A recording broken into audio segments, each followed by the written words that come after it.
திடீரென மாயமாகி இருக்கிறார் சீன அதிபர் ஜி ஜின்பிங். மே மாத இறுதிக்கும் ஜூன் மாத தொடக்கத்திற்கும் இடையில சீன அதிபர் ஜி ஜின்பிங் காணாமல் போனார் அப்படிங்கிறதா இப்போது வரக்கூடிய பரபரப்பான செய்திகள். அணிவகுப்பு மரியாதைகள் இல்லை. சீனாவினுடைய பீப்பிள்ஸ் டெய்லியோடைய முதல் பக்கங்களை எப்போதும் நிரப்பக்கூடிய ஜி ஜின்பிங்குடைய புகைப்படங்கள் இல்லை.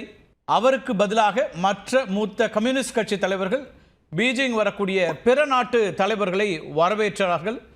இது ஒரு பக்கம் இருக்க, ஜூன் மாத மத்தியில் பொதுவெளியில் ஜி ஜின்பிங் தோன்றினாலும் மிகவும் சோர்வாகவே காணப்பட்டார். பெலாரஸ் அதிபர் அலெக்சாண்டரை பெய்ஜிங்கில் சந்தித்த போதும் அவருக்கு சிவப்பு கம்பள வரவேற்பு என எந்த ஆடம்பரமும் இல்லாமல் அந்த வரவேற்பு அமைந்திருந்தது. ஜியினுடைய தனிப்பட்ட பாதுகாப்பு பாதியாக குறைக்கப்பட்டு விட்டதாக தகவல்கள் வருகின்றன. ஜியினுடைய தந்தையின் பிரம்மாண்டமான கல்லறைக்கு கொடுக்கப்பட்டு வந்த அதிகாரப்பூர்வ அந்தஸ்து ரத்து செய்யப்பட்டிருக்கிறது. அண்மையில் அமெரிக்க அதிபர் டொனால்ட் ட்ரம்போட ஜி பேசியதை செய்தியாக வெளியிட்ட சீன அரசு தொலைக்காட்சி அவரை அதிபர் அப்படின்னு குறிப்பிடவில்லை என்பதையும் இங்கே கவனிக்க வேண்டியிருக்கு.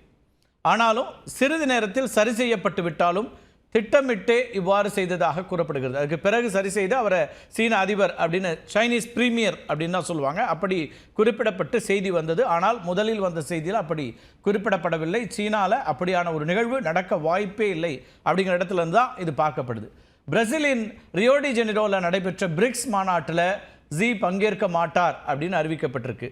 அவருக்கு பதிலாக பிரதமர் லீ கியாங் அங்கே அந்த பிரிக்ஸ் மாநாட்டில் பங்கேற்கிறார் அப்படிங்கிற தகவலும் அதிகாரப்பூர்வமாக சொல்லப்பட்டிருக்கிறது. சீன கம்யூனிஸ்ட் கட்சி முன்பு 3 தலைவர்களின் அதிகாரத்தை பறித்து சம்பிரதாய அதிபர்களாக மாற்றியிருக்கிறது. அதே நிலைதான் ஜிக்கு ஏற்படும் அப்படின்னு அரசியல் நோக்கர்கள் குறிப்பிடுறாங்க.